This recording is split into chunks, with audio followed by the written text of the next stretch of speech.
los nuevos resultados.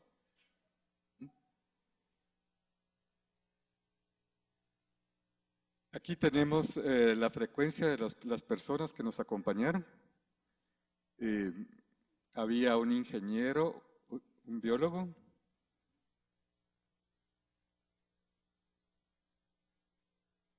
unas personas del Parque Nacional Tikal como administradores, había un ingeniero estructural, ahí están, un encargado de flora y fauna, un arqueólogo, un maestro de obras, un jefe regional, un ecólogo, un ingeniero sanitario y ambiental y dos arquitectos arqueólogos.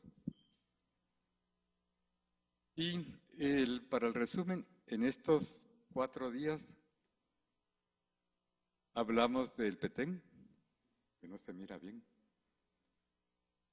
Aquí está Tikal, el Sots, el Diablo, Huachactum, Río Azul, Quinal, Yaxchá, Nacún, no, ni yo miro, San Clemente, La Blanca, en la parte de Belice, Sunantunich, Caracol, y en la parte del altiplano guatemalteco, Zaculeu, Cumarcaj, Misco Viejo, Insimché, Caminal Juyú, y en la cuenca de Mopán, Quiriguá y Copán.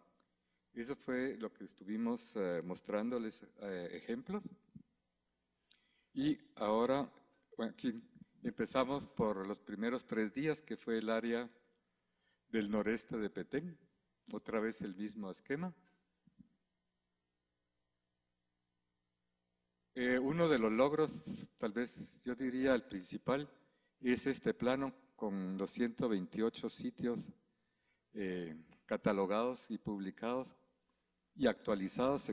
La última publicación sale en este año, la segunda parte, donde habíamos comentado que estaba planteado esta estrategia del Gran Tikal, los proyectos abajo con las comunidades, San Clemente, La Blanca por acá. Aquí está con más detalle, por aquí anda La Blanca está acá.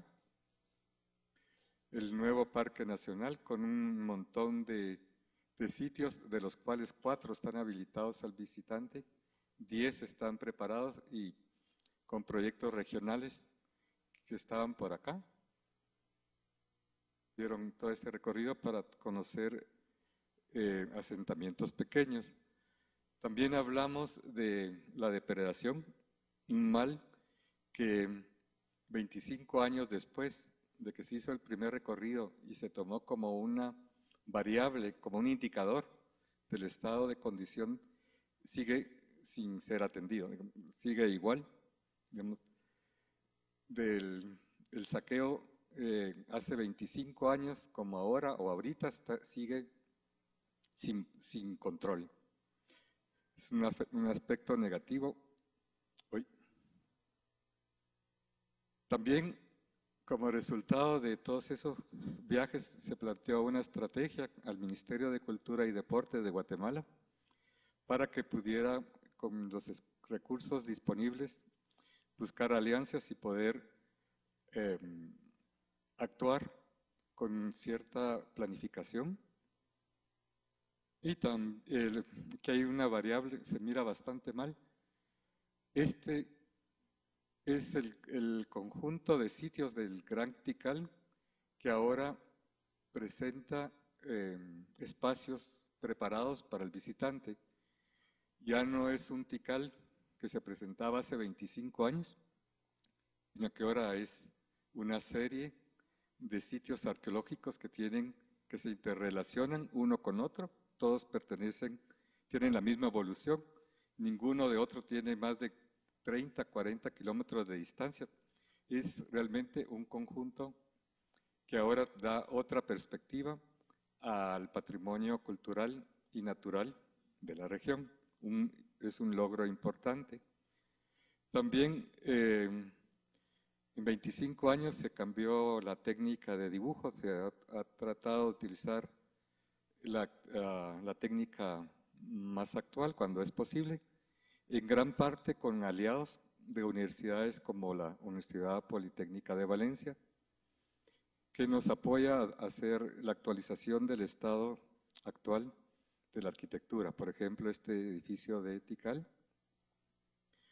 Otro ejemplo que mostramos también con la Universidad Politécnica de Valencia, estos aparatos modernos que nos sacan una plaza completamente en 3 dimensiones en un par de horas.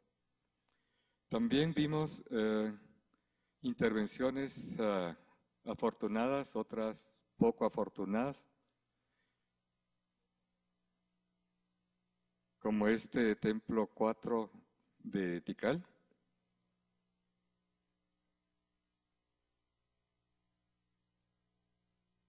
donde también se habló de que todavía se sigue trabajando 25 años después sin un concepto integral de un edificio.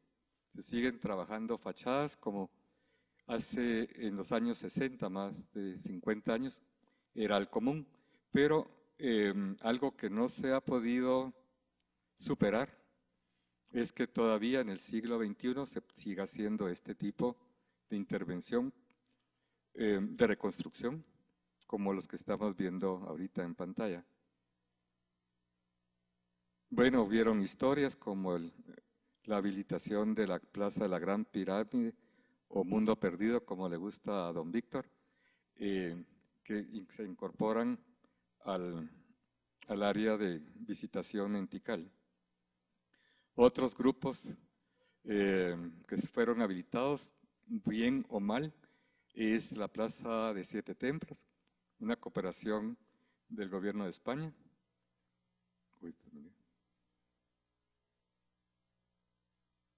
Este es los 7 Templos, el edificio principal. La vista de por atrás. Y esta fotografía que nos muestra cómo se están deteriorando los edificios. Aquí está una fotografía donde la lluvia está penetrando y lastimando los edificios. También es el Palacio de las Ventanas. Otras intervenciones, otra vez fachadas en el siglo XX, XXI. Las intervenciones en Nacún que vimos cuando explicamos la metodología de trabajo. Este también es de Nacún, el edificio A. ¿Cómo está? Hablamos de esta intervención para recuperar la masa y poder salvar las cresterías. Hablamos de Yaxchá, cómo lo encontramos en 1987, cómo fue el proceso, cómo es ahora un símbolo de la ciudad. Otras intervenciones en Yaxchá de otro proyecto, un edificio que no tenía arquitectura expuesta, cómo lo convierten después en una fachada completamente nueva. Otro ejemplo del antes y después, la Acrópolis norte de Yaxchá. Otro ejemplo de Yaxchá, el ejemplo que vimos de Huachactún, de la esquina que se había conservado a las investigaciones de Carnegie en los años 20 y 30 y cómo la falta de mantenimiento y la acción de la naturaleza hizo que colapsara la esquina y cómo fue restituida. Este no lo pasamos en las clases, pero es un ejemplo que hizo la misión francesa en Petén, fuera del noreste, la Joyanca. Se hizo un proyecto de investigación arqueológica y se quería habilitarlo al público y se decidió dejar expuesto este edificio interior, acá. Pero lamentable, ese temporal que hubo en Petén, cuando se cayó la esquina de Huachactún, también dañó el edificio. Aquí no se consolidó adecuadamente un edificio que estaba antes y esta parte colapsó totalmente. Ustedes pueden ver aquí este pedazo. Esto también estaba en Yaxchá, de esas intervenciones que reconstruían, que querían habilitar el espacio. Otra vez ese mismo temporal hizo que todo esto colapsara y se reconstruyó de nuevo. Aquí hay un ejemplo del proceso que les mostraba de cómo un edificio que no tenía arquitectura expuesta, de repente aparece con escalinatas y plataformas reconstruidas. También platicamos de la isla de Topoztlán, que el edificio que estaba completo o bastante completo en los años 60, 30, colapsa la fachada sur en el 70 y las intervenciones que se hicieron para rescatar la fachada norte que se conservó. También, después de 25 años de trabajo, pues hicimos una clasificación de la arquitectura expuesta y la arquitectura expuesta por razones políticas, razones científicas y arquitectura cubierta. Y llegamos a ciertas conclusiones que dice: pérdida constante de elementos de arquitectura, derrumbes, embate de la selva tropical y saqueo de edificios por buscadores de tesoros.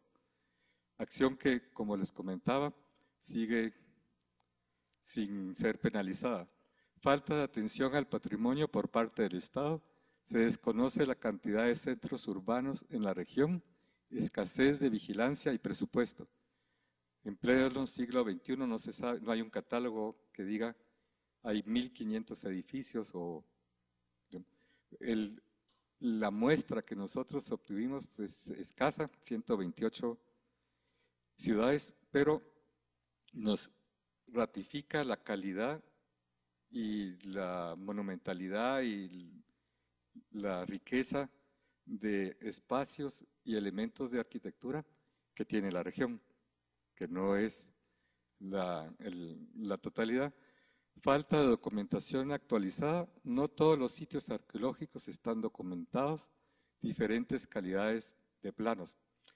Lo difícil que es poder hacer un análisis de lo que Paul Gendrop en los 70s definió como el estilo Petén, pues yo todavía no me atrevería a decir exactamente cuál es el estilo. Estamos a la puerta de saberlo, pero nos faltan datos de detalle. Comentamos que solo hay en Nacún y en Tikal suficiente información para llegar a los detalles del espacio interior, por ejemplo.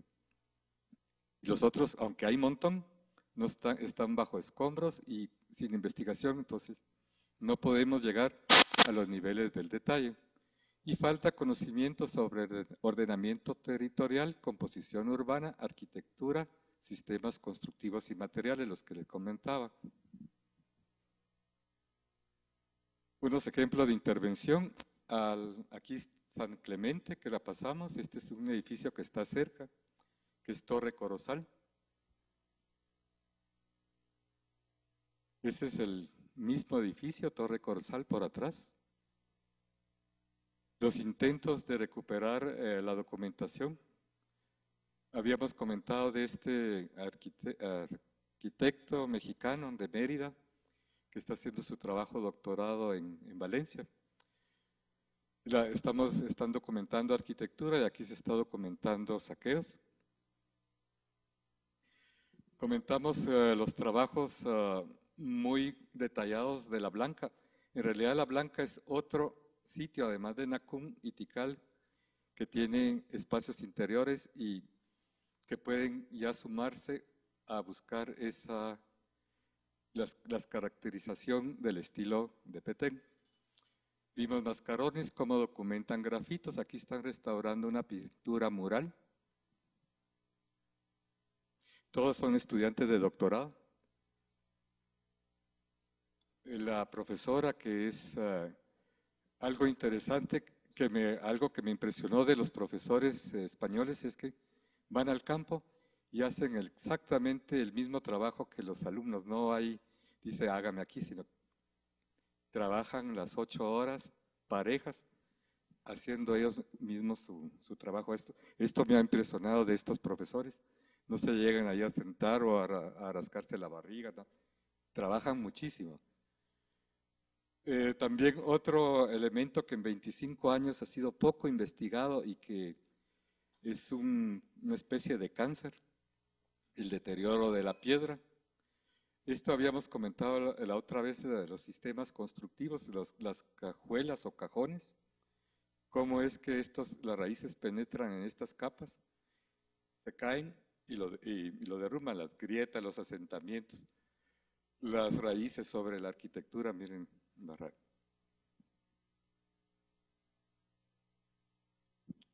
esta es la blanca otra vez, las medidas de intervención, esta enormes espacios interiores con grietas, esta pared,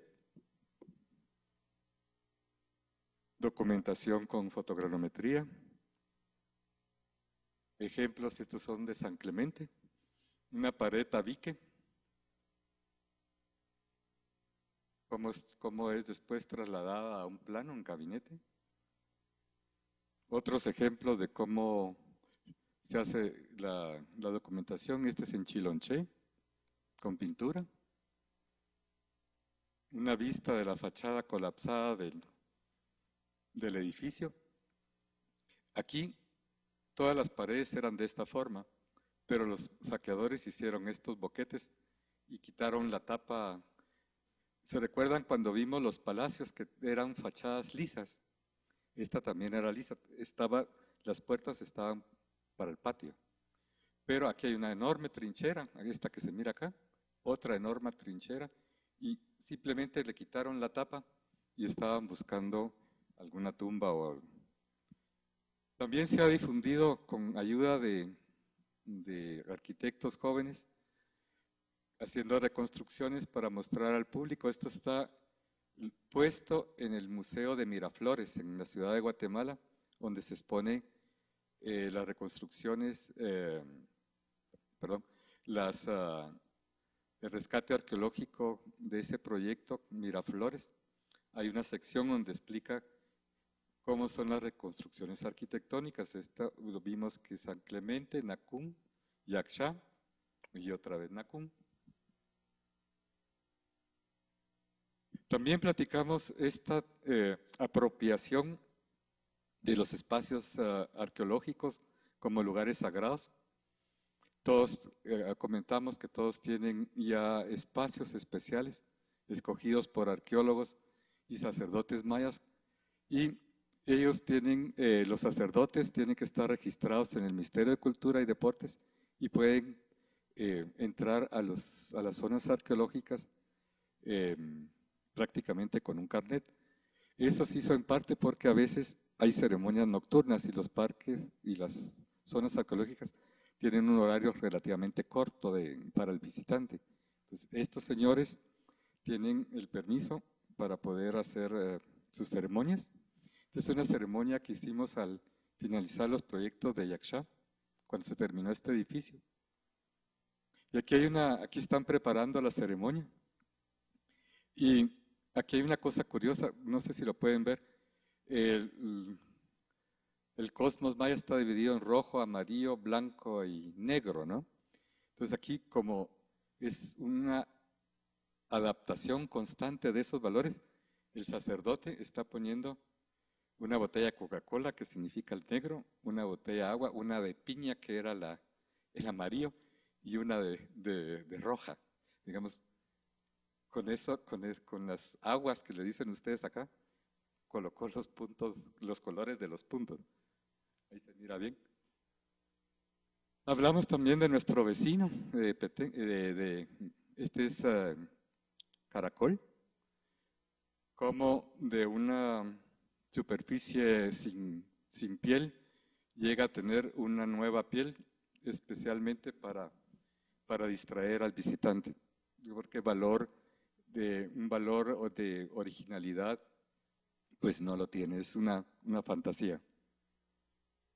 Este es el ejemplo de la joyanca que les habíamos comentado antes, cómo colapsó. Los trabajos de reintegración de dinteles en San Clemente.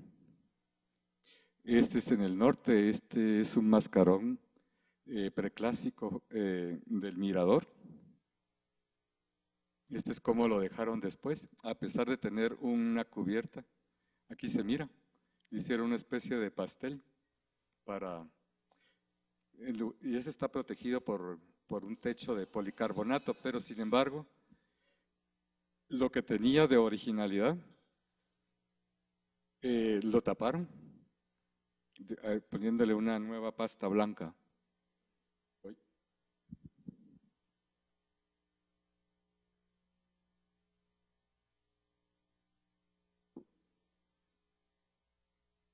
Terminamos el área de los ejemplos que les trajimos a ustedes del área norte de Guatemala y Belice y lo que vimos ayer, muy rápidamente para que podamos platicar con ustedes. Ahora vamos a ver algunos ejemplos que vimos ayer.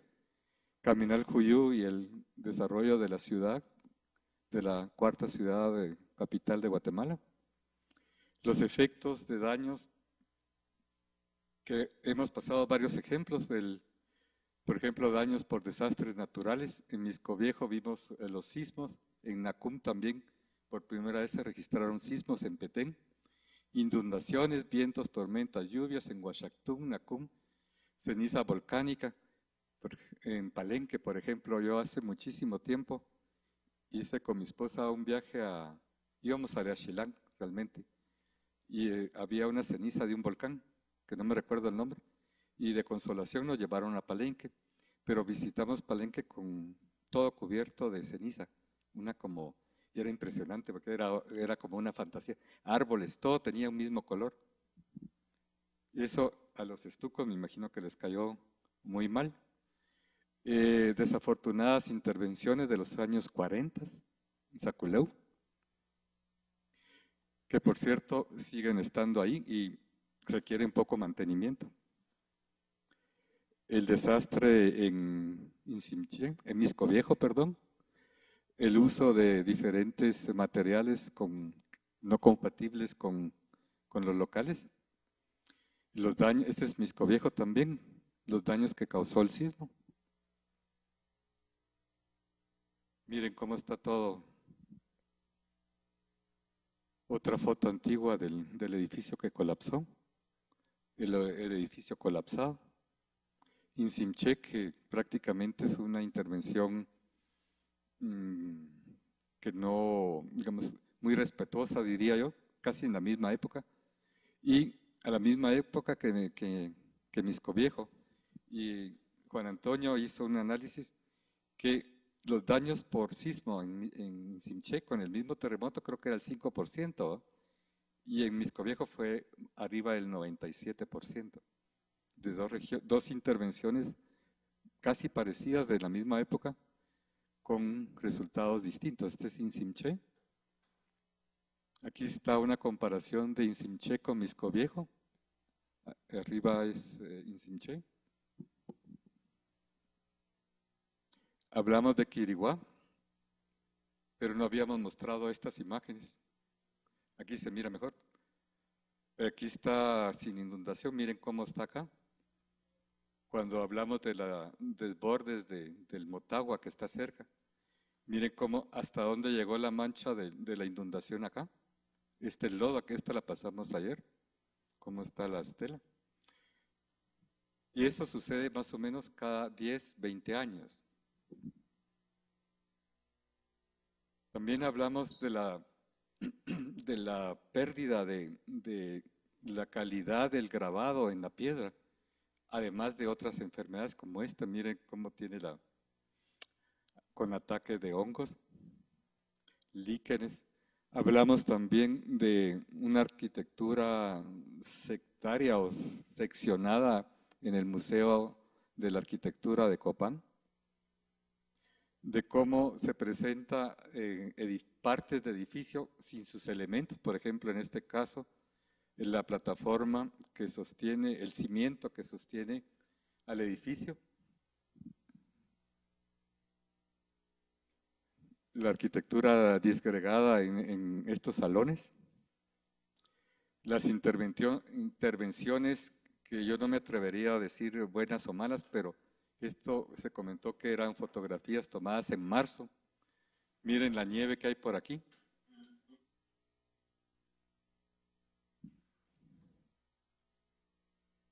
Otra vista.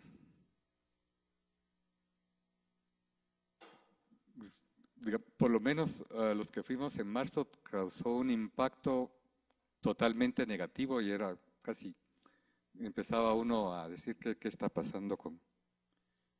Y una de caminar el Juyú con la ciudad encima, cómo era en los años 60, cómo se reconstruye en el museo de sitio, unas comparaciones en Insimché y Miscoviejo, después de la destrucción y reconstrucción, otros ejemplos comparativos. El juego de pelota de Gomarcaj, que es, si hacemos un balance de 25 años de intervenciones en Petén, prácticamente no ha sucedido mayor cosa. Afortunadamente aquí no hay saqueos. Y el único edificio que ha sido restaurado en los últimos 20 años es el juego de pelota de Gomarcaj, que fue realizado el año pasado. Las reconstrucciones virtuales que hacen los estudiantes y que están en el museo de sitio. Más comparaciones en Simché y Miscoviejo. Aquí hay el juego de pelota de Gumarcaj es el cuarto reconstruido en el altiplano. El primero fue este, el segundo fue en Simché y el tercero en Miscoviejo y el cuarto en Gumarcaj.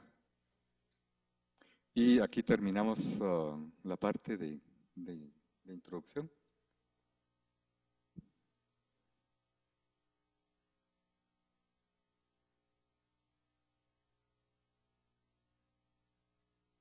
Esos que habíamos escrito, ¿eh?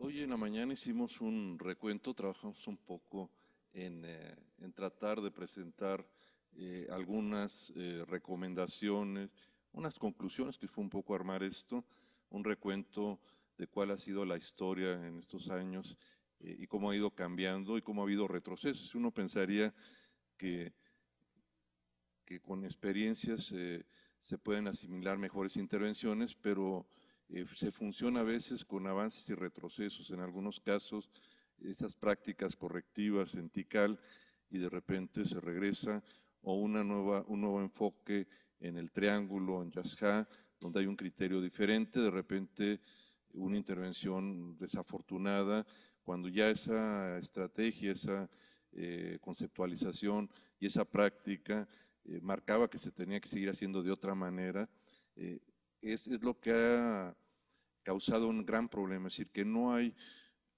una gestión, un manejo establecido de que, bueno, no podemos estar todo el tiempo lamentando lo que se hizo en alguna etapa, en algún momento. Pero lo que creo que sí es grave, que es lo que comentamos en la mañana, son estos retrocesos y este trabajar sin rumbo. Parecería que de repente se trabaja con grupos interdisciplinarios y se empiezan a hacer buenas prácticas y en un receso entre una intervención, una temporada y otra, se hacen otras prácticas totalmente ajenas a, a, a la forma de trabajar. Quizás sería importante que hubiera una especie de consejo técnico, académico, regional, que permitiera, antes de intervenir, saber qué se va a hacer, establecer prioridades, qué es lo que debe intervenirse primero. Muchas veces el interés científico a veces va contra la reserva arqueológica. Entonces tendría que establecer prioridades de cuál es la situación general, evaluarla. Para eso se requiere un inventario, una prospección, es decir, es difícil saber qué hacer primero cuando no se sabe lo que se tiene. Entonces, un primer inventario ayudaría mucho, al menos en lo general.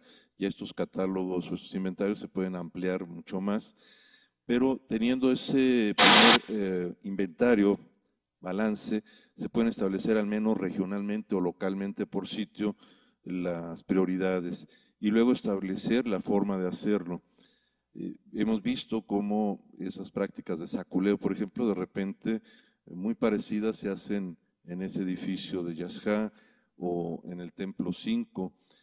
Tuvimos oportunidad de verlo y es casi la misma escenografía de la fotografía de la Pensilvania, de los conjuntos gemelos, por donde pasaba el microbús, porque se hacía en un microbús, ni siquiera se bajaban los turistas, sino desde el camioncito veían el sitio, se reconstruye la parte posterior totalmente abandonada. Y el Templo 5, ahora que estuvimos en marzo, la parte de atrás puede colapsarse en cualquier momento, es decir, las filtraciones van a cargar más ahora al no filtrar hacia la parte reconstruida hacia atrás. Las cargas y presiones van a ser más fuertes que las que ya tenía y en cualquier momento, si ese ángulo de reposo cede y la vegetación también, el colapso va a ser de uno de los edificios más completos, es decir, esa crestería es una crestería monumental e impresionante.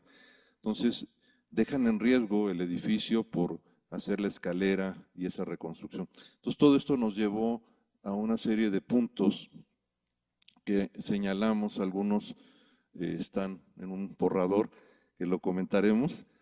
Si quieres, venlo comentando y los vamos. Y a partir de estas conclusiones generales, pensamos en 20 puntos que podrían ser elementos para una carta de Tikal, que no son estas cartas que en las reuniones internacionales se hacen en la noche para presentarlas una hora después de que terminan las sesiones. Sería una carta que tiene como experiencia 25 años de prácticas y en la que podemos recoger con una perspectiva histórica cuáles deberían ser por lo menos esas acciones que deberían de tener una estructura, un control y que podían dar un poco de homogeneidad y de un criterio más científico en los trabajos. Si quieres, coméntalos. En resumen, los pusimos cuando estábamos pasando a las diapositivas, pero resumiendo, después de 25 años la situación de emergencia o de peligro o de urgencia no ha cambiado, seguimos igual. Hay unos ejemplos afortunados, otros normales y otros desafortunados. Y también con el estudio regional que se hizo, se pudo constatar que la región noreste de Petén es de extraordinaria calidad y monumental. Se comentó aquí que es una de las regiones más densas de América precolombina, que no ha sido totalmente catalogada, y los pequeños sondeos que hicieron y las investigaciones arqueológicas que hay en la región constatan con sus hallazgos y sus trabajos científicos la calidad de esa zona. Por algo el eslogan de Guatemala es el corazón del mundo maya, precisamente por Petén. También otro factor que no ha avanzado es la falta de los detalles para poder bajar a los niveles de sistemas constructivos y materiales que son necesarios para poderlos aplicar en las restauraciones. Podría haber análisis de laboratorio, digamos, pruebas físicas, químicas y la otra. También se constata que actualmente en Petén, en los últimos años han habido cerca de 12 proyectos de investigación arqueológica, la mayoría de universidades de Estados Unidos, hay una de Canadá, una de Francia, 2 de España, una de Eslovenia y una de Polonia. Pero de todas se sigue el mismo patrón de primero investigación, seguimiento de hipótesis que llevan décadas buscando lo que comentábamos, el Bascarón preclásico más grande, la ciudad más grande, la tumba más rica, la más antigua, la más nueva. Todavía los proyectos de investigación arqueológica siguen con la idea de buscar comprobar sus hipótesis, entrenar sus alumnos y no se hacen los trabajos de intervención como vimos en San Clemente que había un 30% para investigación arqueológica, un 37% para intervenciones y un 40% para transportes y logística, campamentos. La única proyecto que dio una respuesta positiva a documentar saqueos, rellenar saqueos, investigación arqueológica, restauración, infraestructura para atender visitantes y creación de zonas núcleas, es el Proyecto Nacional Tikal. El heredero del Proyecto Tikal de Pensilvania, el Proyecto Nacional Tikal, con varias fases, pero era la primera diapositiva donde mostrábamos 5 o 6 ciudades que están en cierta medida soportando la imagen del patrimonio cultural y natural de la región. Los otros proyectos arqueológicos todavía siguen con el esquema de investigar sus teorías al lado de arquitectura saqueada o en peligro. No les importa. Y en esta parte debería ser el gobierno en que debería negociar una intervención más multidisciplinaria y viendo varios aspectos. Ese sería lo que comentamos en la mañana, que era la conclusión general que podíamos obtener de esta presentación.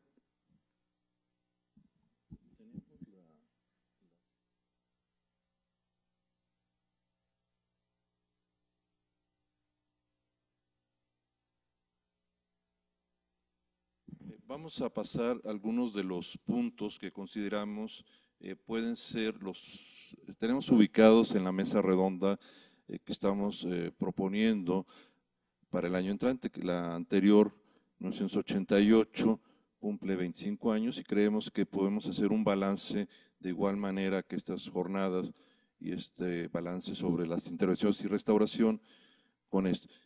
Consideramos que es importante quizás establecer algo que podría llamarse la Carta Tikal y establecer al menos algunas 20 consideraciones que retoman estos puntos que hace un momento comentamos.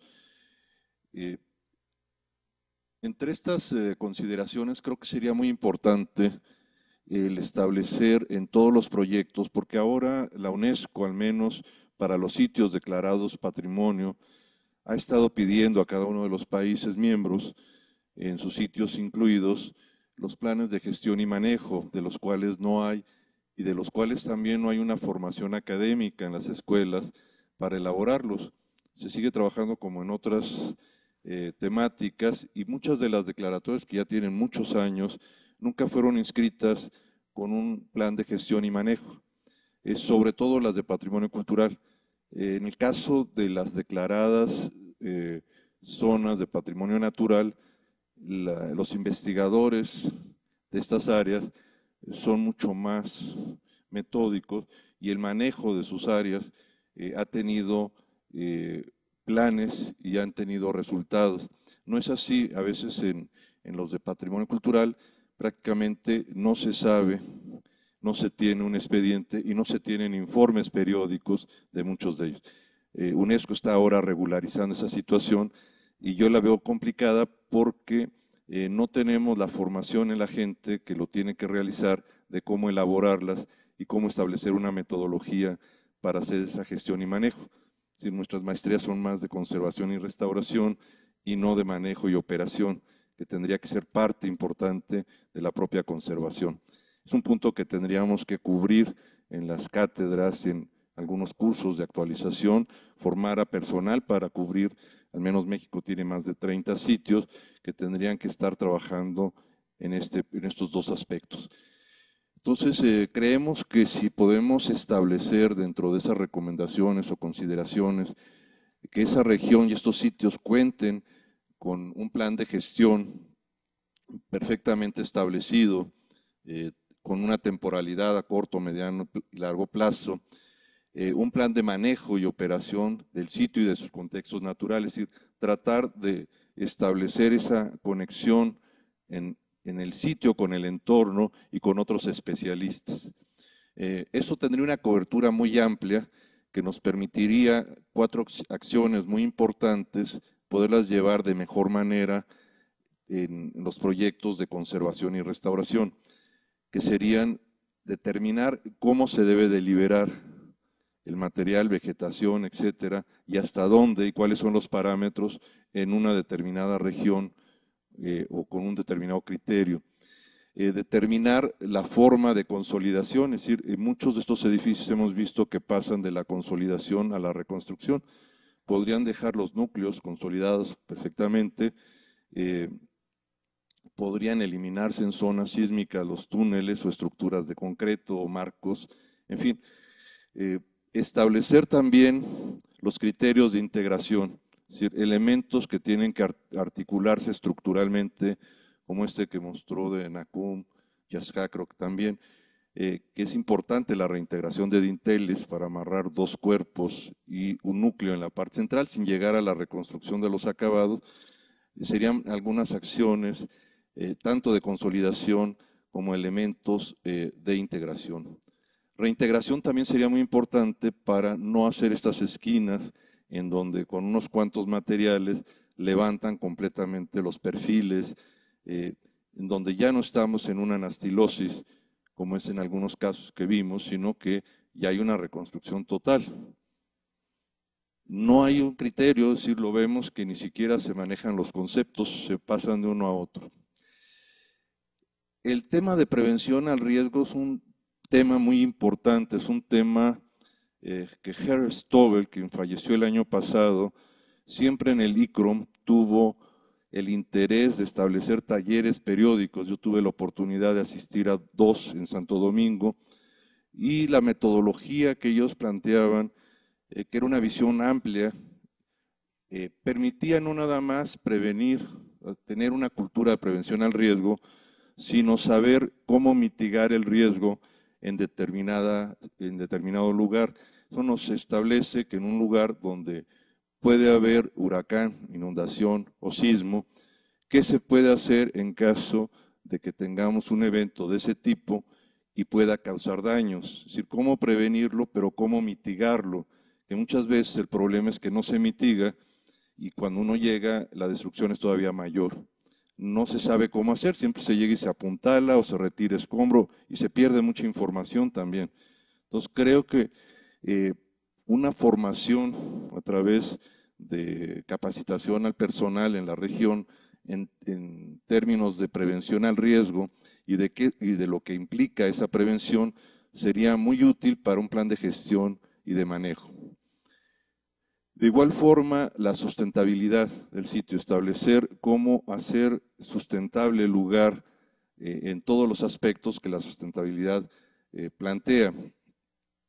El tema de puesta en valor es importante. Hemos visto que los sitios, que la comunidad, sobre todo los cercanos, pueden establecer relaciones e identidades con ese patrimonio, los saqueos, el vandalismo, los grafitis y la apropiación de ese patrimonio puede ser mucho más importante, no únicamente en términos de turismo, sino en términos de identidad al habitante cercano, al habitante del país y posteriormente al visitante que llega al lugar, no cambiar esa prioridad. Las categorías que no son manejadas ni incorporadas no nos permitiría tener documentación, catálogos mucho más completos, incluyendo lo que serían estas categorías de paisajes culturales, en donde podríamos identificar cuáles son los paisajes que se tienen en la región, al igual que los inventarios de edificios, inventarios de paisajes culturales, y cuáles son las categorías de ellos en los que esta categoría nos permite hacer uso con algunas actividades de paisajes culturales evolutivos, de tradiciones, sitios que han tenido cierto uso podrían ser usados actualmente.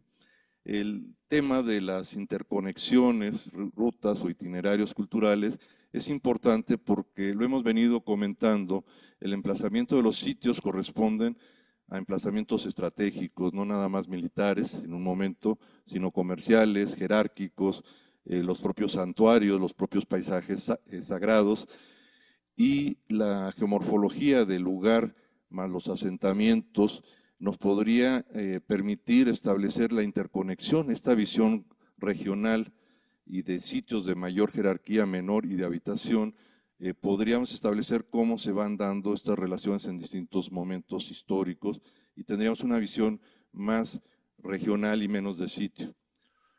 El patrimonio inmaterial recientemente incorporado, y creo que en este caso ha sido muy interesante cómo lo que antes hacían los sacerdotes, entraban al sitio en la noche, hacían algún culto en un lugar un poco fuera de la ley porque no estaba establecido que era un lugar sagrado y que ellos tenían pues el derecho de ocuparlo. Creo que debería de legislarse como se ha hecho y debería de incorporarse porque tenemos que pensar que es un patrimonio vivo, aunque sea un sitio arqueológico, tiene una significación, no es una ruina como lo vemos nosotros, para las comunidades tiene otra referencia. Entonces la parte científica es muy importante, pero la parte cultural y la parte de significación actual lo es. Y creo que estas categorías que el patrimonio material ha incorporado podrían empezarse a establecer para los sitios arqueológicos, grutas, cenotes, etc. Los criterios de UNESCO sería interesante revisar bajo esta nueva relación de sumar estos 6 y 4 que ahora se declaran sobre 10. Inclusive el propio sitio de Tikal debería ser revisado en las categorías en las que fue inscrito y ver si se pueden ampliar algunas, ver si se puede incorporar el área ampliándola. Y creo que es mucho más dinámico esta incorporación que afortunadamente hace algunos años la UNESCO estableció de sumar esas categorías para un mismo sitio y no diferenciarlos, nos ayuda mucho a su conservación. El patrimonio integral sería la nueva visión. Yo creo que el patrimonio integral, cultural, natural, en todos sus aspectos, sería una forma mucho más dinámica de ver el patrimonio hasta en la época actual, es decir, ver que el sitio no nada más tuvo una temporalidad y se detuvo, sino que ha tenido un uso a través de usos de otro tipo hasta la fecha. El criterio de autenticidad es uno de los que también ahora prevalece. La UNESCO ha tratado de revisar sitios que inscribió en algún momento y que no han cubierto con esta situación, o que una vez inscritos, el país que los inscribió piensa que mientras más reconstruye el sitio, lo va a revalorar más. Y eso ahora la UNESCO está tratando de corregir, de evitar estas reconstrucciones, estas falsificaciones y que pueda prevalecer el criterio de autenticidad. Ese es fundamental en la historia, en la arqueología, que no falsifiquemos una información en aras de mostrar escenarios falsos, sino que se deje la información, el testimonio, con una estratificación histórica. Es decir, tenemos que entender que no debe de haber unidad de estilos, sino sobreposición de épocas, momentos, etcétera, lo que sería una estratificación histórica.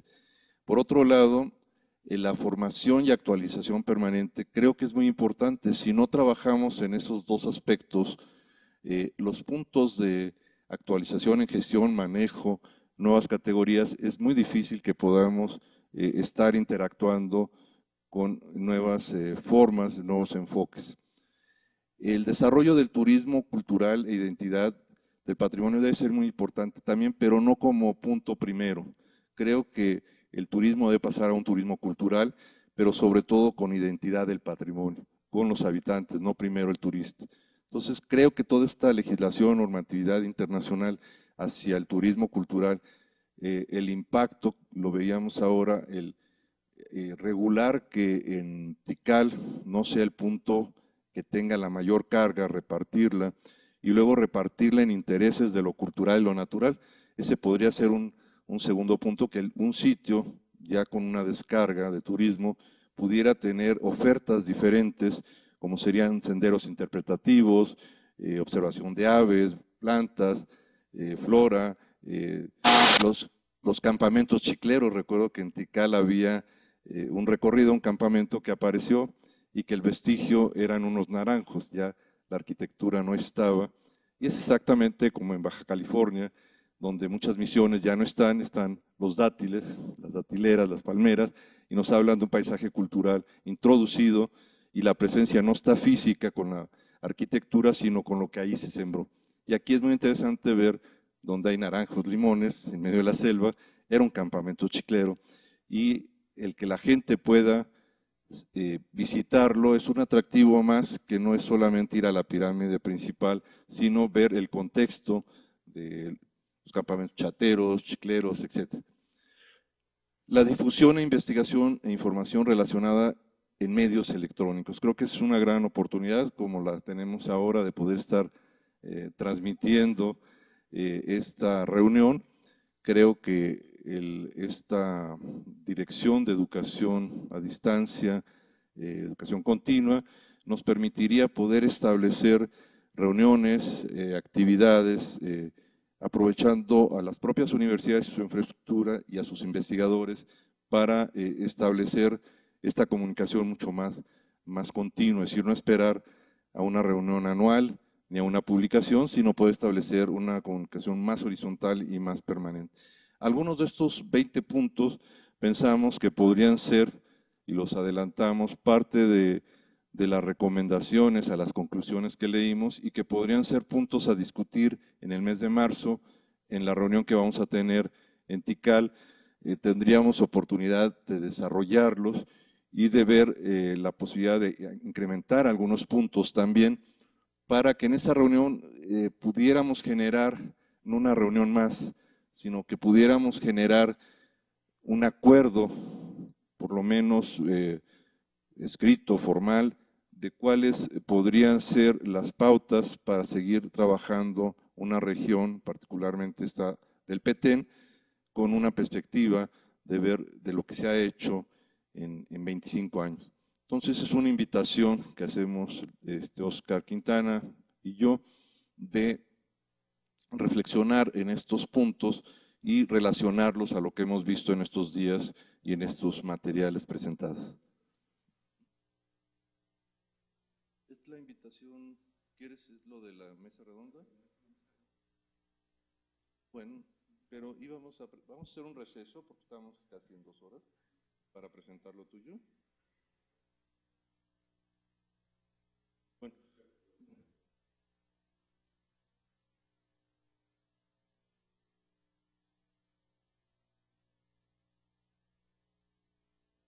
Bueno, tenemos un problema técnico para lo que queremos presentar después, entonces vamos a contestar algunas preguntas que nos hacen por la web, y luego nos gustaría tener la opinión de ustedes antes de hacer el receso y ver si podemos resolver problemas técnicos.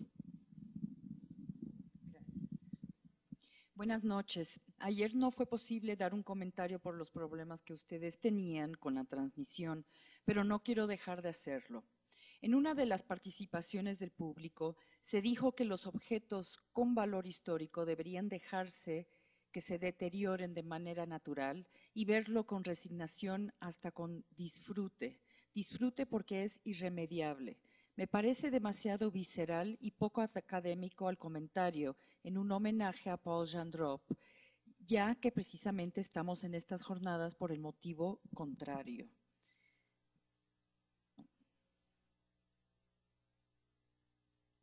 Porque nos preocupa la conservación del patrimonio y el legado para las generaciones futuras.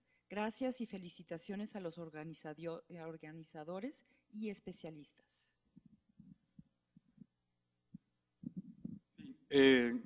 Yo creo que ni un lado ni el otro. Es otra vez a, ¿cómo se llama? Ruskin y Leduc, la eterna historia histórica de los polos opuestos.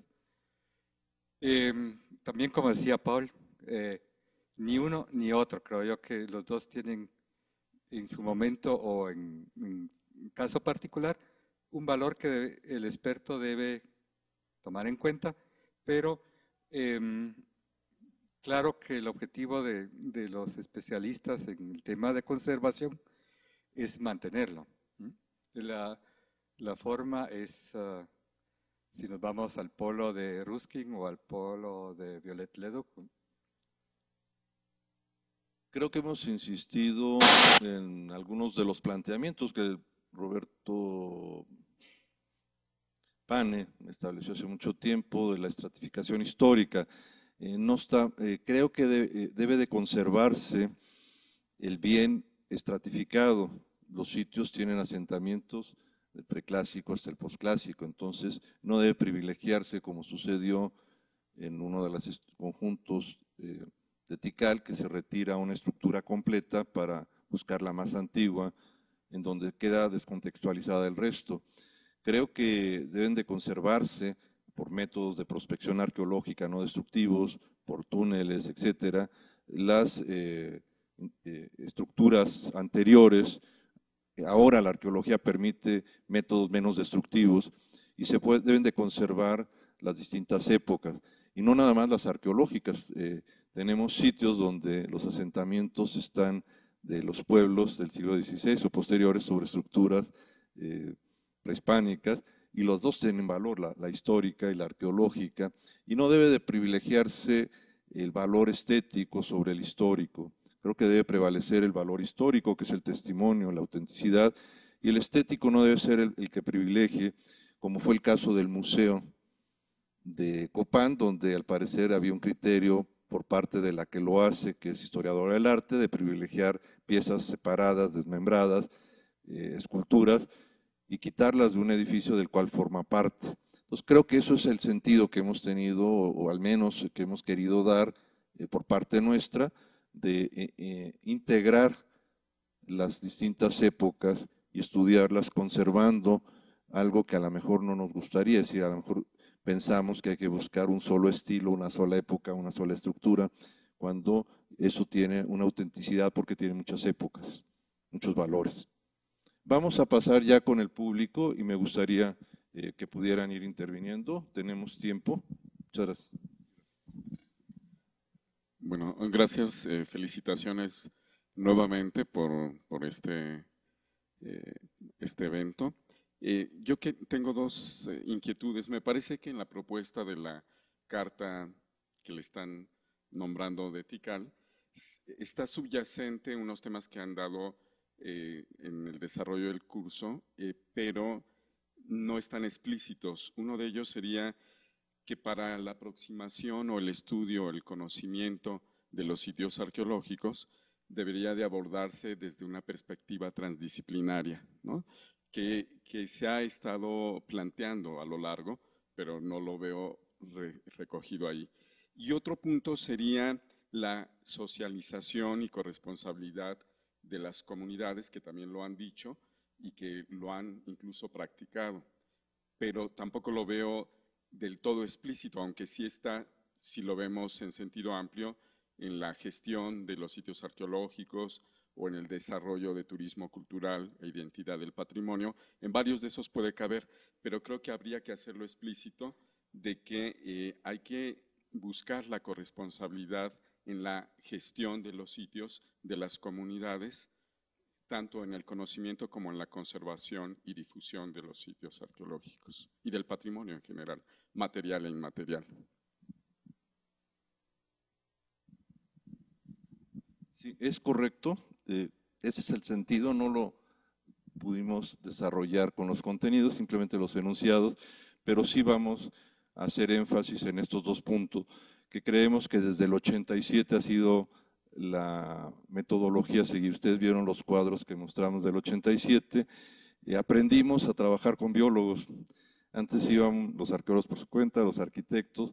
En el 87 el equipo interdisciplinario llevaba biólogos, llevaba arquitectos, arqueólogos, ingenieros, antropólogos, y esa práctica del 87, maestros de obra, creo que eso es muy importante, incorporar a los que lo van a hacer, y en este caso el tema de formación y actualización, hay un grupo, ahora tuvimos la oportunidad de gente de la región interesadas en aprender y conocer y ser los guías.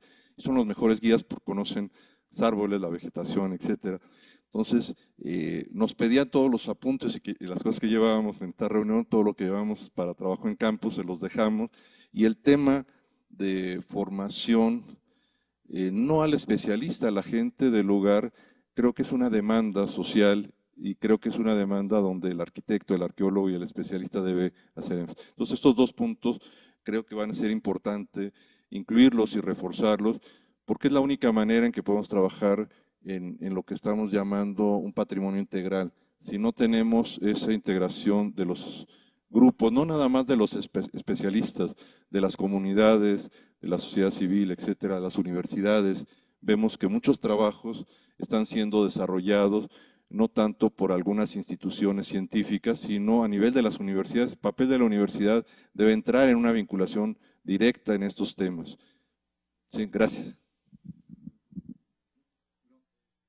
De tratar de involucrar a las universidades, por ejemplo, en la maestría en la Universidad de San Carlos, el tema prehispánico es bastante flojo y hemos tenido alumnos que quieren hacer su tesis de prehispánico y como los profesores no manejan el tema, los obligan a hacer tema colonial que está bastante saturado y lo prehispánico que necesita tanto apoyo no tiene respuesta. Digamos, me comentaba también que algo parecido anda por acá.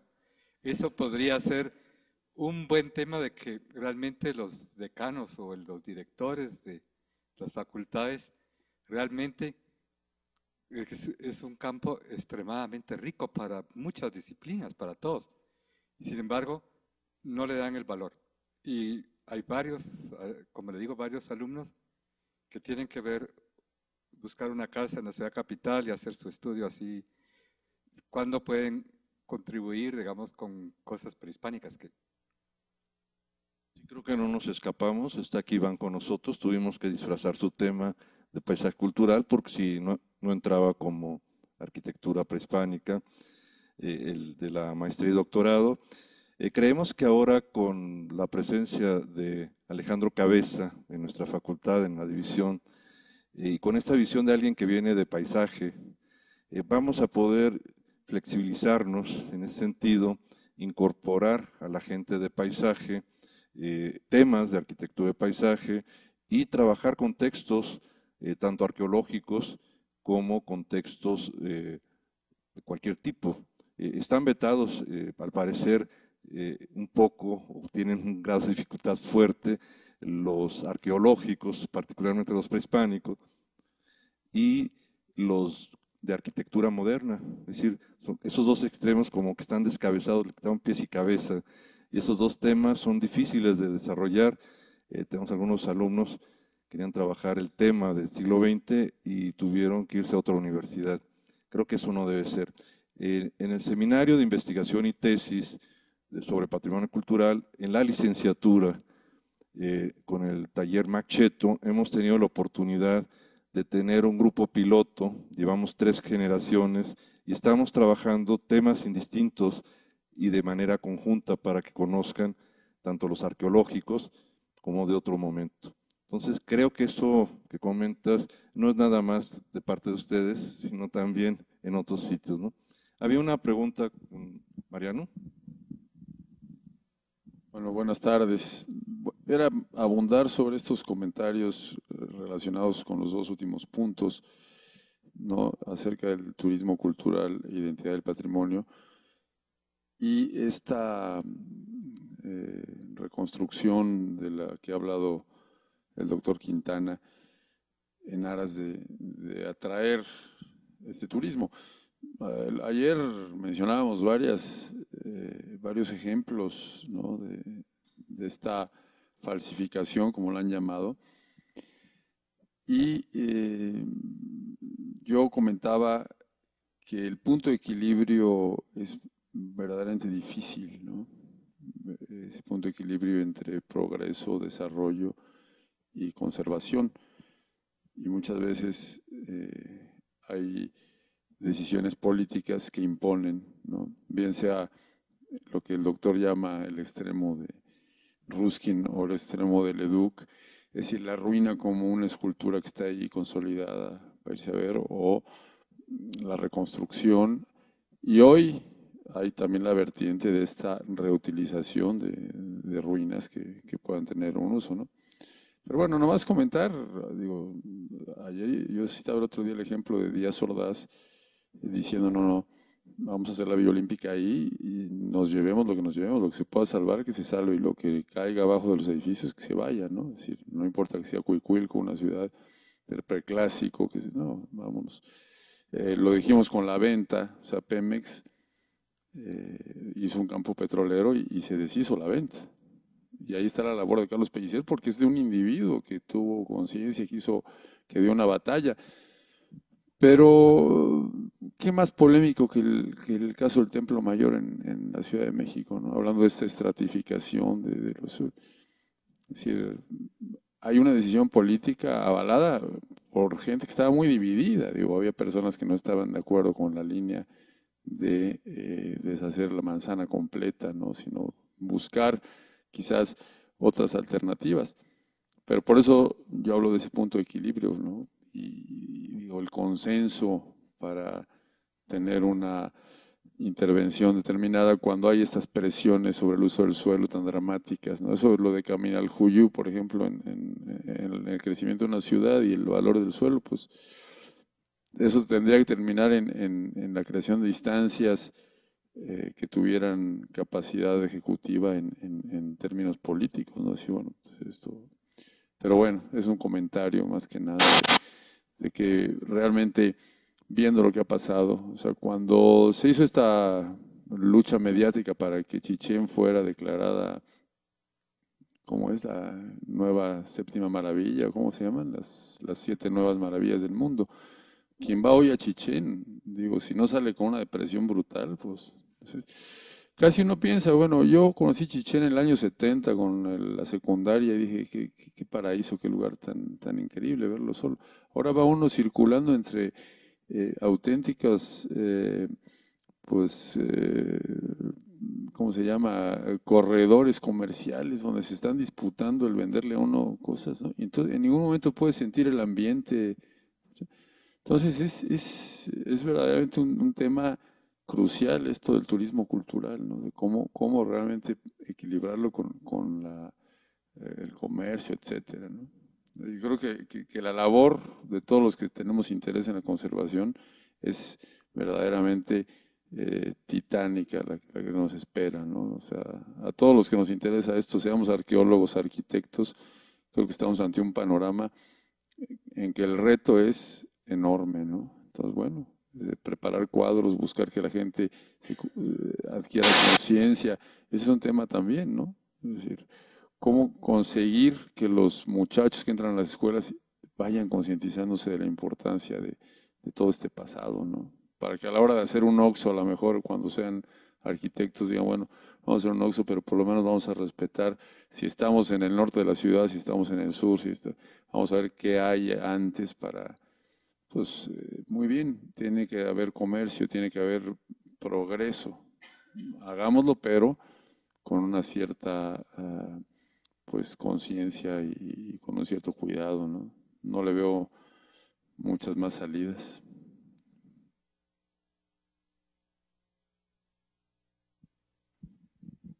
Muy bien, ¿alguien más quiere intervenir?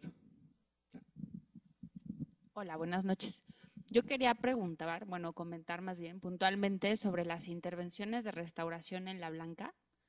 Debo decir que tengo como una pequeña o gran preocupación, porque yo ya sabía de este trabajo que se estaba haciendo. En algún momento en el Congreso de Mallistas del 2007 compartimos, ¿no?, espacio con la gente de la Politécnica, y luego viendo sus publicaciones, ellas usan digo ellas porque la mayoría son mujeres, ¿no? Han vuelto al uso de ciertos productos que en México han sido erradicados en su totalidad, ¿no? Porque a partir de, bueno, de todo lo que se ha observado desde mediados de los 90, un poquito antes hasta ahora, han afectado terriblemente a pinturas murales, a relieves en estuco, ¿no? Sí, principalmente en área maya, ¿no? Por las condiciones ambientales del lugar, ¿no? Son totalmente incompatibles con estos polímeros sintéticos que se utilizan y son totalmente incompatibles con las características, ¿no?, locales, tanto del ambiente como de los materiales de manufactura de los originales, ¿no? De hecho, yo egresé en 2003 de la carrera y desde antes, ¿no?, en prácticas mientras estudiaba, me he dedicado 10 años a quitar polímeros, ¿no? En área maya, ¿no? Entonces, sí me preocupa, digo, que se esté haciendo ese tipo de actividades. Y mi pregunta va, ¿a quién en Guatemala, ¿no? regula o permite o autoriza, ¿no? que se sigan haciendo esos trabajos en patrimonio de Guatemala por gente que no es de Guatemala, ¿no? O sea, sí se me hace así como un punto importante, ¿no? A comentar. Bueno, gracias. Ahí sí me agarraste porque a ese detalle no llego. Pero prometo, conoces a la doctora Cristina Vidal. Ella es la directora del y Begoña, que es la que aparece ahí trabajando. Yo los he visitado varias veces en Valencia, incluso yo hice mi doctorado ahí, pero he visitado el laboratorio, miro cómo trabajan, pero el detalle, de veras, digamos, yo estoy apagando por otro lado fuegos, pero muy buena observación y yo voy a hacer que esto que tú comentas haga favor Cristina, que es la directora, que nos lo responda. Por parte del responsable local, o que sea el Instituto de Antropología e Historia, yo creo que me van a regañar. Yo creo que no hay un especialista al nivel de ellos que pueda y que tenga experiencia para poder entablar un diálogo de nivel con estas personas. Bueno, es que, bueno, para mí la trabajo interdisciplinario, se me trabó la lengua, es fundamental, ¿no? Yo me he dedicado mucho justo a relieves en estuco, sobre todo, y en piedra, en área maya, y de alguna manera lo he logrado, ¿no? Con algunos arqueólogos, con algunos arquitectos, y bueno, se han logrado cosas medianamente exitosas, ¿no? Hasta ahora, porque es difícil lograrlo en su totalidad. Pero otra cosa que creo que es importante es no nada más el trabajo interdisciplinario, sino un trabajo regional, ¿no? Guatemala y México en esta zona compartimos un patrimonio y que tienen las mismas características, ¿no? Nos divide una frontera política, ¿no? Pero bueno, digamos que compartimos el mismo patrimonio. Y afortunadamente en México tenemos más de 40 años, ¿no? Haciendo restauración. Entonces mi propuesta sería que se podría generar un trabajo también muy padre, ¿no? Entre Guatemala y México, justamente porque a lo mejor a Guatemala le falta ese cachito, ¿no? De esa parte de pues, restauradores profesionales que hemos vivido este drama de la conservación del patrimonio arqueológico. Entonces, bueno, sería a lo mejor una buena propuesta empezar a generar esta comunicación también con Valencia, ¿no? O sea, porque, bueno, el chiste, sí, exacto, o sea, todo en bien del patrimonio, no importa quién lo haga, ¿no? Importa que, bueno, que todos los que sepamos cosas positivas y que sean en pro de la conservación, pues se puede ya generar una buena comunicación. No, espérame, es que lo que yo he observado, por ejemplo, vieron una diapositiva donde estaba el nuevo centro de visitantes en La Blanca.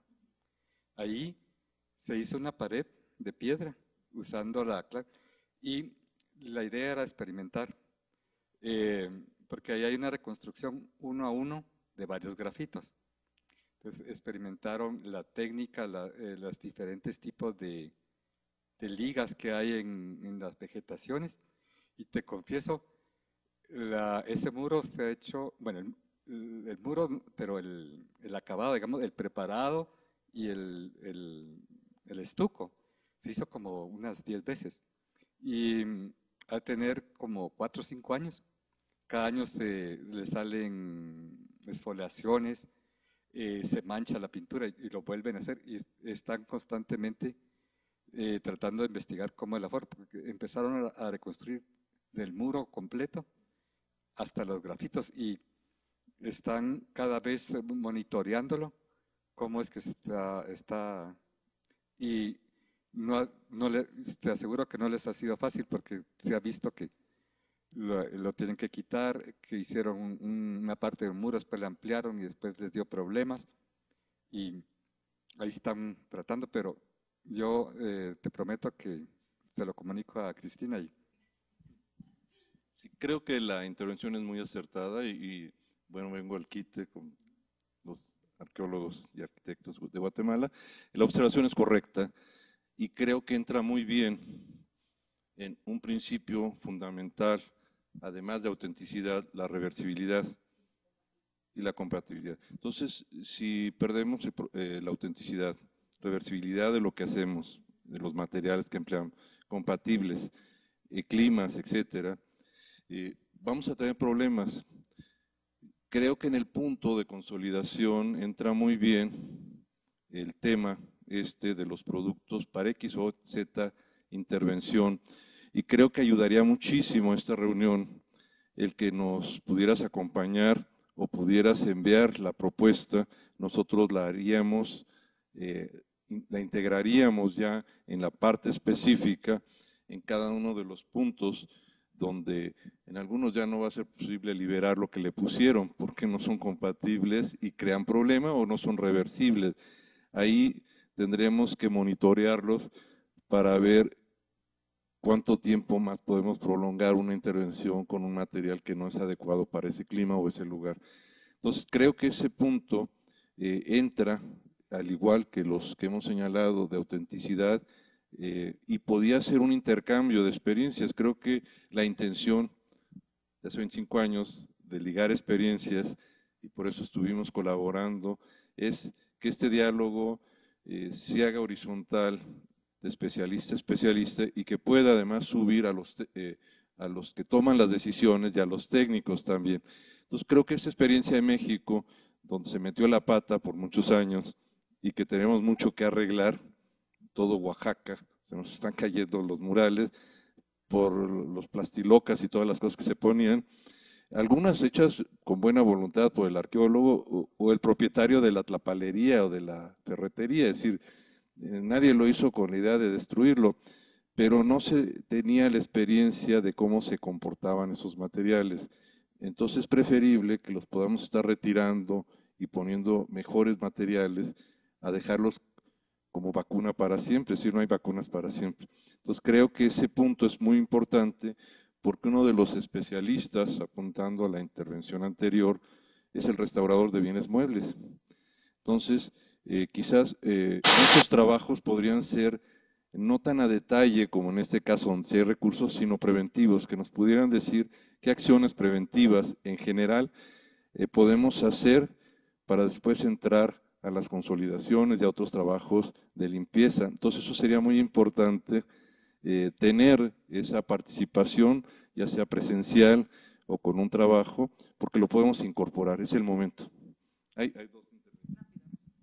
Bueno, yo feliz de participar, ¿no? En México se han hecho muchas tesis de esto porque pues nos ha dado material de sobra, ¿no? Para trabajarlo, se han propuesto nuevos materiales y bueno, hay mucho como campo todavía por hacer y se sigue haciendo. Y bueno, y otra cosa que quería comentar es que una cosa que se nos olvidó mucho tiempo, y espero que no se nos siga olvidando a los restauradores, es que la pintura mural, los relieves en estuco, etcétera, están adosados a la arquitectura, ¿no? No nada más los polímeros que aplicamos como restauradores, los mismos restauradores lo aplicaban porque en ese momento funcionaba, ¿no? Creíamos que funcionaban. Pero también la parte de la intervención de la arquitectura nos ha generado problemas, ¿no? Entonces aquí es como fortalecer también ese vínculo entre el arquitecto, el arqueólogo, que es generalmente el que consolida en México, ¿no? Esta arquitectura, y evitar también el uso de materiales que van a acabar afectando, ¿no? Es todo como todo un ciclo, ¿no? Un ciclo vicioso que se tiene que terminar hablando, ¿no? Y platicando y dando los puntos de vista de todos, pero en serio, ¿no? A veces nos gana el ego de ser el restaurador el que más sabe, el arqueólogo el que más sabe, el arquitecto. No, o sea, todos sabemos mucho de nuestro campo, ¿no? Y el chiste es sentarnos y platicar, dar puntos de vista, ¿no? Y llegar bueno, a las conclusiones que sean lo más positivas posibles para el patrimonio, ¿no? Buenas tardes. Un poco de la mano de lo que dice Cristina es hablar justamente de este vínculo interdisciplinario, ¿no? En el trabajo profesional, quitándonos eso que decía Cristina, ¿no? Que somos sabelotodos, ¿no? Eso es como que algo básico en este trabajo conjunto. Pero además, que seamos verdaderos especialistas, porque me ha tocado en el ejercicio profesional estar con colegas arquitectos o con colegas arqueólogos que desconocen, por ejemplo, un sistema constructivo. Y entonces, si no sabemos cómo funciona estructuralmente el edificio, cometemos los errores que se han venido cometiendo de hacer un fachadismo nada más y entonces estructuralmente se nos está cayendo la crestería, por ejemplo. Pero además de eso, no sé, me parece un punto importante que se podría agregar a este planteamiento de los 20 puntos, que podría ser el programa de mantenimiento, ¿no? Creo que viene implícito también, como ya platicábamos, en a lo mejor el manejo y operación de sitios, pero un verdadero programa de mantenimiento, en donde incluso a la comunidad no solamente se le hace partícipe y que se identifique con el patrimonio, sino que como también ha generado algunos buenos resultados en algunos proyectos específicos, se le enseña a dar ese mantenimiento, ¿no? Ya después no se necesita de que esté el arqueólogo con el doctorado o el arquitecto o el restaurador, sino que la misma comunidad sabe cómo hacer la intervención, ¿no? En intervenciones menores de mantenimiento y que sepan cómo hacerla, ¿no? Y bueno, hay muchos ejemplos de buenas intenciones en la conservación, pero de buenas intenciones de pronto llegó el custodio, quitó las raíces del árbol y se nos vino abajo el paramento o se fracturó la estela, ¿no? Porque finalmente el mismo árbol estaba ya sujetando al edificio y tenía las buenas intenciones, ¿no? Entonces, tener un programa muy específico, muy claro de mantenimiento, que se pueda hacer desde el custodio, la comunidad local que se puede integrar en algún programa específico y que sea determinada o dada o dictada o generada por esos equipos interdisciplinarios, pero de verdaderos especialistas, ¿no?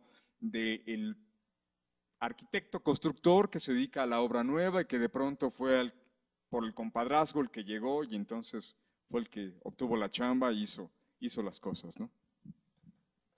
Pues creo que hoy tuvimos, antes de venir aquí a la reunión, el primer registro de uno de nuestros invitados que ha estado acompañándonos, el arquitecto Miguel Rubio, con un tema del que quiere participar.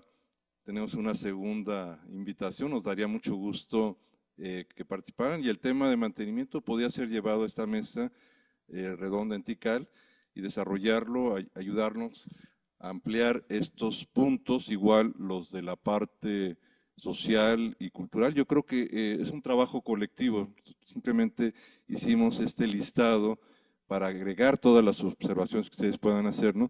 Pero además, cada uno de ustedes puede ayudarnos a desarrollar esos temas y ser partícipes de un documento que puede ser tan útil allá como acá. Yo creo que tenemos que empezar a plantear desde distintos puntos y experiencias los trabajos que podían ser desarrollados. Entonces, yo les extiendo la invitación, tendríamos ya 4 futuros participantes, que nos daría muchísimo gusto que nos acompañaran físicamente a los recorridos, o si nos pueden hacer llegar su participación, la podemos trabajar aquí previamente si es que no van a poder asistir, y creo que sería una muy buena oportunidad y quizás la mejor conclusión de esta reunión, que pudiéramos preparar la reunión de marzo del año que entra, que al regresar vamos a dar los detalles y las invitaciones. Entonces, hay 3 invitaciones más. El proyecto Gilicla, que precisamente, tú podrías hablar de eso. El proyecto Gilicla, precisamente estábamos elaborando un proyecto de como tal, incorporar a la vecindad, a las personas de distintas edades, según sus conocimientos y su capacidad de absorber, pero que ayudaran con el mantenimiento, que se adueñaran de las obras, que fueran partícipes del proceso. Y entonces, así, una vez que ellos están interviniendo directamente, psicológicamente no lo van a destruir. Van a llegar a sus casas y van a decir, esto se va a cuidar. Pero en fin, en Gilicla tenemos un proyecto muy interesante que está siendo desarrollado. Gracias por recordarnos. Es un proyecto importante, no quiero extenderme porque hay otras preguntas, pero lo hemos hecho y lo hemos puesto en práctica en el estado de Morelos, prevención al robo, conservación, es decir, hay una serie de mantenimientos preventivos que se pueden llevar estas experiencias a contextos, lo hemos hecho en contextos históricos, pero se podrían llevar perfectamente a contextos arqueológicos, como lo sugieren ustedes. ¿Alguien más quisiera hacer algún comentario? Sí. Bueno, Fernando Godos, nuevamente arqueólogo, complementando todo esto que se ha dicho, creo que hay un punto trascendental en esta lista, ¿no? Y creo que lo único que le hace falta es ponerlo en mayúsculas. Es la palabra actualización, ¿no? Actualización porque a lo largo de todas estas ponencias, tal parece que hay una brecha, y lo hay, existe una brecha generacional entre los trabajos que se hicieron en estas fechas de recorridos con Paul y nuevas generaciones, ¿no? Actualmente hay un montón de información, ¿no? No solo escrita, sino también técnicas, ¿no? No solo arqueológicas, sino también de conservación, también arquitectónicas, que en esta idea de interdisciplinariedad, ¿no? De estar en contacto, arqueólogo, arquitecto, conservador, biólogo, etcétera, se pueden conjuntar perfectamente y se pueden obtener resultados magníficos. Desgraciadamente, y como ya se ha comentado, somos gremios, estos al menos 3 gremios: arquitectos, restauradores, arqueólogos, estoy hablando solo de 3. Somos gremios demasiado cerrados, demasiado egoístas, en donde nuestra información tenemos miedo a compartirla, ¿no? Y desgraciadamente la información no se hizo para guardarla, se hizo para compartirla, si no, no es información, ¿no? Entonces, bueno, esta idea en relación con la actualización y crear una liga entre lo que se hizo hace unos años, hace 25 años, estoy hablando de sus generaciones y estoy hablando de nuestras generaciones, creo que de parte de estas generaciones de hace 25 años y de nosotros, debemos crear ambas partes, ligas, ¿no? Relaciones para que esos datos que son fundamento de nuevas generaciones se logren, se recreen, se mejoren y se continúen. Y también se eliminen métodos y técnicas que ya no funcionan y que a través de la actualización se mejoren, ¿no? En pro de que, no de nosotros, no de nuestro ego, no de nuestras instituciones, sino en pro de lo que es el patrimonio, porque arquitectos, restauradores y arqueólogos somos gente de paso. Quien se queda es el patrimonio y el más afectado es el patrimonio, ¿no? Entonces, la idea es justamente en pro del objetivo principal nuestro, el patrimonio. ¿Hay alguna otra pregunta? Quisiera añadir que es muy motivante y ha sido muy emocionante estar involucrado con el grupo del AIC.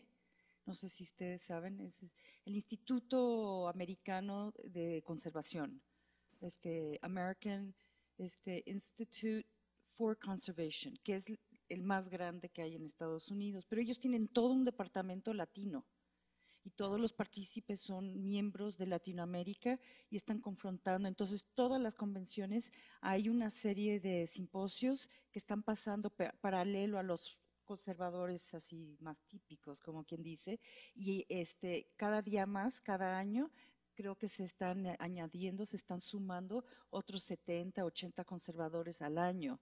Entonces, yo ese dato se los puedo pasar para que se conviertan también miembros y participar en esos simposios que son bien importantes porque toda esa información la publican y están sacando todos los conservadores latinoamericanos que ya han proporcionado información, están haciendo unas estadísticas tremendas y hay muchos programas de educación y es lo que le llaman el tanque de pensar, ¿no? Llegas ahí, todo el mundo y he participado y creo que les fascinaría a ustedes.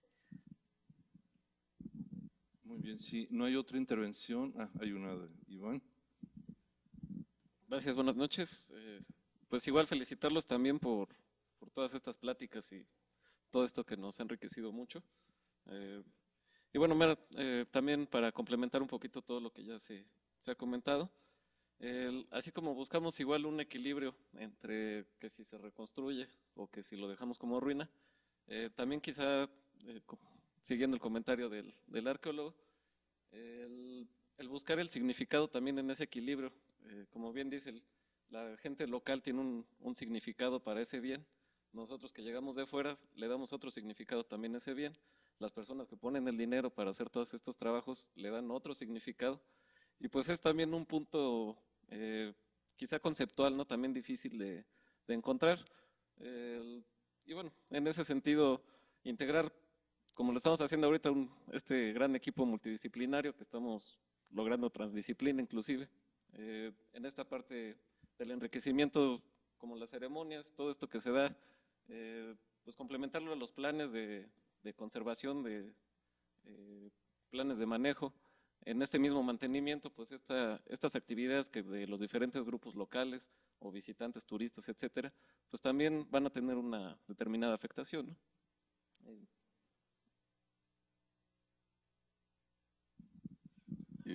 Nada más un pequeño comentario. A mí me parece muy bien todos estos comentarios que se sintetizan en una especie de carta de intención, que sería lo de la carta de Tikal, lo que soñamos, lo que aspiramos, lo que deseamos que sea el trabajo de conservación de estos sitios. Y me parece que hacia allá debemos de apuntar como universitarios, como gente sensible y responsable. Tendríamos que no quitar los pies de la tierra para saber también lo que se decía al principio de estas reuniones, que el contexto en el que vivimos, mundial y local, va a determinar mucho del éxito o fracaso, más allá de nuestras aspiraciones que contarán mucho. Porque también la puesta en valor lo determina no solamente los buenos proyectos, que influirán mucho, sino también lo que dicta el mercado global, internacional, digamos, ¿no? En principio, incluso lo que ha generado la antropología, por decir, o la misma arquitectura y todos estos estudios y conocimientos, surgieron mucho por una política colonialista, ¿no? La antropología misma. Hoy en día, la puesta en valor de los sitios patrimoniales como museos para el turismo tienen que ver más con una política neoliberal, globalizadora, que poco deja a las comunidades, ¿no? Por eso es tan importante incorporarlas en nuestros proyectos de gestión del patrimonio y de la conservación. Pero esto es lo que finalmente a veces determina más que nuestras propias intenciones. Claro que si además no hay intenciones, pues se va a ver, nos vamos a ver rebasados y va a arrasar. Entonces sí es muy importante nuestro trabajo como profesionales, pero también tendríamos que sensibilizar a otros gremios, incluso a los políticos que luego los dejamos de lado, y a todos ellos, a la sociedad en su conjunto, porque en la medida que no haya una corresponsabilidad y una conciencia y un conocimiento, la puesta en valor no la vamos a determinar nosotros, sino esta vorágine de esta globalidad que está aplastando y arrasando los sitios. Y los que rescata, pues son aquellos que convienen al mercado, al turismo, al gran turismo, y no a las comunidades y al desarrollo integral y todo lo que planeamos en esta carta de intención de Tikal. Sí, creo que este señalamiento es muy importante porque si bien no somos ajenos a una economía global, queramos o no estamos inmersos, sí podemos usar estrategias de diversidad cultural, es decir, esa globalización en economía, no tenemos que sumarle globalización única en cultura, que fue un gran error en las políticas culturales nacionalistas y contemporáneas, muchas de ellas. Creo que cuando logramos entender que la unidad nacional se da por la diversidad cultural, estamos ganando y estamos enfrentando con una muy buena estrategia esta idea de globalizar la cultura como única y de un lugar a otro. Entonces, si entendemos como estrategia que hay diversidad cultural, aunque estemos inmersos en la otra estructura, podemos usar estrategias que nos permitan interactuar de mejor manera, es decir, hacer una especie de defensa estratégica, entendiendo nuevas categorías, nuevos conceptos, entendiendo que la diversidad cultural ayuda y que no es necesariamente el objetivo buscar una unidad cultural, sino la diversidad nos brinda un mayor número de posibilidades de interactuar. Entonces, bajo esta idea creo que también tendríamos que incluirlo en alguno de los puntos cómo estos propósitos deben de relacionarse dentro de una estructura económica y una diversidad cultural. Creo que son puntos que estamos sacando de esta reunión y que los invitamos a ayudar a desarrollarlos. Muy bien, si no hay alguna otra pregunta, vamos a hacer un receso muy breve de 10 minutos para resolver 2 problemas técnicos